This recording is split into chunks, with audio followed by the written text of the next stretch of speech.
I've just had a really interesting text from Tim Ridley. This is a red vermouth made with cascara. Hang on. Cascara is traditionally a tea made in coffee-growing countries from the fruit of the coffee cherry.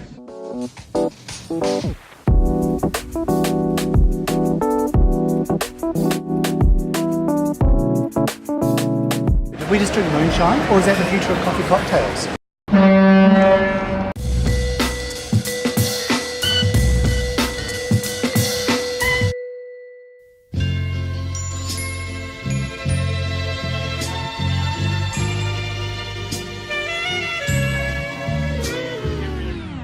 So from the video yesterday, you would have seen that I was pretty stunned to see this cascara-based sweet vermouth out there in the wild. Because in 2016, we ran a piece in Caffeine magazine all about cascara, how it was being pulled from the shelves of coffee shops and roasters were told not to sell it and to stockpile it. It was effectively banned for sale in the UK. Now, moving on to today, this still, as far as I'm aware, hasn't been resolved. Even though a novel food application has been lodged with the EU, nothing has formally come of it. So anyway, I wanted to take this out to our friends in the coffee industry and see what they thought of it.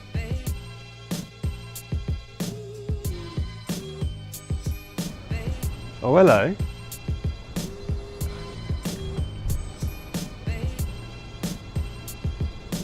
Oh!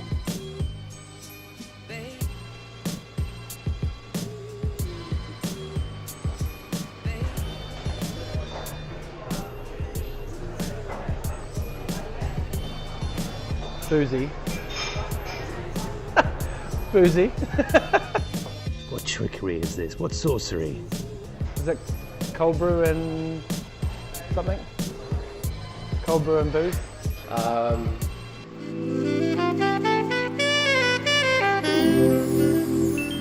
There's a beautiful bitterness at the end there. And sweetness at the same time. Nice warm feeling building inside. It's interesting. It's definitely alcoholic, that's for sure. I can feel that. I'd probably go as far as to say it's Cascara port. Oh, madness. No! No way! Discarded Cascara. Ha! I don't want to say I knew it, but I did say Cascara. Hello, my friend. Very interesting product. One that's kind of, like I say, needed to come to market for a little while. I didn't expect it because we're not allowed to use it. Do you know where everything's at with the Cascara ban? So how have they, how's this been, what? Who's behind this? Viva la Revolution. Yeah. Maybe it's made outside the EU. No, it's Scotland. Bastards. Maybe they just gifted him a couple of bottles and slid him a little bit of money. It was a nonsense in the first place. It's like, seriously, the waste product, if you like, it's not being used. Let's use it. Why not? It'll be interesting to see whether people move away from the espresso martini a little bit. To have a Cascara shot with your coffee, brilliant. We do our own ferments, kombuchas, all the rest of it, and that's just been literally like shelved for the meantime until we're able to do it because we're not allowed to use it as a commercial product. And for the EU to go, ooh, no, this is brilliant. I'm really chuffed. And this is mine, yeah? Cool, okay, thanks.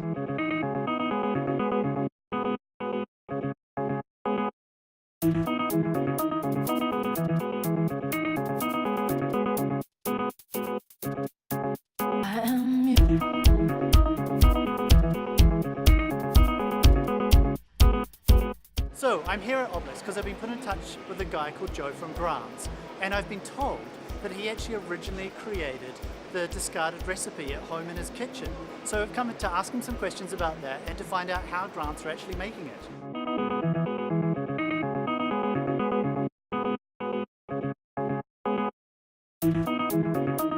So it started with tea, various different, temperatures, concentrations, and then turning that into basic syrups, making like 2-to-1 sugar syrups, then steeping it into different alcohols. And when I did that, I noticed that the flavour that came off of the Cascara was, it just instantly, it just shouted vermouth at me, I was actually more than pleasantly surprised that there's this flavour I'd never tried before, and it came from something that I know so well, which is coffee. This is what we call the D&T. So instead of G&T, it's the alternative to a nice gin and tonic. So we had 15 ml of discarded with just topped with just simple tonic water with a slice of orange. And the three things that I noticed over the last 2-3 years and started to research in some depth was the emergence of coffee shop bars and the interesting and like how discerning people are about the coffee they're drinking, vermouth, and then also sustainability. And that's something that we should be looking at more than all three, I think. In the time running up to now, we've been working, and we found a farmer in Guatemala who will be our source of Cascara ongoing. So it will be single source from field to bottle, just completely closed loop. That's where the name really kind of comes into its own, because as many elements as possible are discarded elements of an industry that are essentially worthless. I think that was that's the main benefit of having a very strong business with a decent legal team and a lot of scientists, and lab technicians. So between them, they've worked very closely with current regulations, current status, current production techniques, and as far as I know, and as far as I'm aware, they are absolutely comfortable with the way they've processed and extracted the flavour, and it's within the realms of satisfactory regulation. So at the moment we're trialling it in 10 to 15 bars. Here we're sat in Obelix, and there's also bars such as the London Grind, Shoreditch Grind. They're doing some fantastic work, launched their menu today. The Savoy Hotel, the Connaught, there's lots to mention. All very, very well known, reputable bars, and pending the success of this trial, and I do say success because I'm more than confident we're going to go into the next phase, which is essentially rolling it into the wider on-trade and off-trade. So the label is obviously recycled, but we're looking at how to then further the life of the bottle with upcycling of the bottle, recycling glass, all the packaging to be like essentially as carbon neutral as possible.